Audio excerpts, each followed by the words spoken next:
Hello, this is Ashee from Crafting with Ashee and welcome to this video. This is the lovely thank you card we'll be making today. It features the thanking you stamp set from Stampin Up and the embossing resist technique. So let's get started. This is the stamp set, as I said, thanking you. It is a very large thank you. I'm sorry about the glare. I've got everything set up in my stamping tool because I do want to maybe be able to stamp this a few times.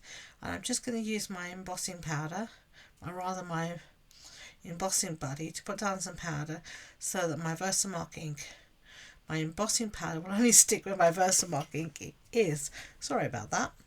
So I'm using Versamark, which is a sticky embossing ink, and I've stamped it once and I'm going to stamp it again.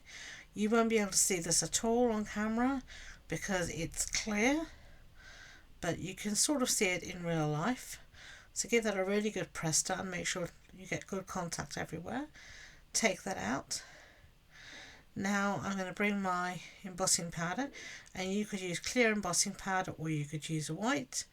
I can't remember what I used this time. I think I did use clear, and I'm just going to pour the powder over and then flick off the excess. If there's any embossing powder where you don't want it, you can just use a little paintbrush to remove it. So now I'm going to put that back in this little holder, and we're going to heat set this. So I just put down my silicone mat so that my craft mat below doesn't get too hot, and we'll just heat set that, and that'll melt the embossing powder and turn it glossy and shiny. Okay, so now we are ready to do some embossed resist. My original I used Melon Mambo ink. This time I'm going to use Azure Afternoon, and I'm going to starting at the edge, and I'm going to end up being quite heavy with the ink, but I'm just sort of putting down a first layer, and then I'm going to build up the intensity of the ink as I go. And wherever I have the heat embossing, it will resist the ink, so you will still say it will still stay a bright white. Okay, and I enjoy this rather than just say heat embossing on colour cardstock, but you do get some variations in the background colour when you ink blend. You're not going to get a solid colour at the back unless you're very heavy handed. You're going to get some variations in colour, and I feel that gives the whole card some added interest. So as you can see, I've put down a first layer, and then I'm just going to work quite hard to even this out and smooth it out and get this to the way I like it to look. So I've done many cards before using the embossed resist technique. If you search on my channel, you'll find them, and I will link a few at the end of this video as well. It's a technique I love. I love heat embossing. It never ever ceases to disappoint me. I love the magic of this dull powder turning into something glossy and beautiful. So you can do many variations of the embossed resist technique, but this is just a very simple one here that we're doing today. And I don't keep blending brushes for all of my colours. I just have some for each colour family, like for the blues, the pinks, the reds, etc. Okay, so I'm happy with that. Really like the way that's turned out. So now I'm just going to take a clean cloth, any type of cloth. I'm just going to use a microfiber cloth, you'll see in the end. And I'm just changing my grid paper to a nice clean one. I keep the dirty one under my mat for ink blending. And you can see here I'm just using a microfiber cloth to buff off any ink that's sitting on top of the heat embossing, and this will ensure I have this lovely bright white sentiment on a coloured background. Now doesn't that look pretty? So let's assemble our card. Our card base is thick basic white. It's a standard A6 card base. That's an A4 sheet cut in half and then folded in half. And then I'm going to stick down my piece of basic white on top of that. I don't think I said, but this piece of basic white just measures 14.35 centimeters by 10. But don't worry, if you hop onto my website, and you'll find the link to my blog in the description box below, you will find all the measurements and all the supply list listed and linked there. Okay, so I love the way that looks, but we can always zhuzh it up a little bit.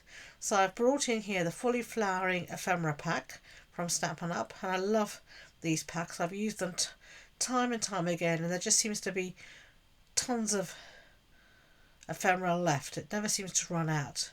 Now I like the way that looks, so we're going to go through and just see if there's anything else that would look better or that I like better. No, that's too big. Go back to that. And you can see here I've got a ton of different ephemera, different sizes, and this is the flowering, as it says, suggests by the title. But there are a number of other ephemera packs, and if you want to just hop onto my website, you'll see the link to shop below. You can see all of the wonderful ephemera packs that Stampin' Up have. So I love them, I have them all, and they're just made for quick and easy cards, and I really enjoy it. So you can see here you get 2 of every sheet, and I'm just going through checking that there's nothing else that I could possibly want to use, and I'm umming and ahhing about that, but I think I've made my decision. And I just store all of my ephemera here in a spare stamp case, and you can get those as well on my website. Okay, so this is another ephemera pack, and this is something for everyone. And I'm just going to use this to see if there's anything extra I can add to my cluster, just to build it out a little bit. And I'm just having a look there, but I decide that I'm just going to go with what I have.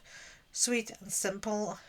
I don't tend to make cards that are have tons of different ephemera on them or tons of different elements. I tend to go for things that look more clean and simple.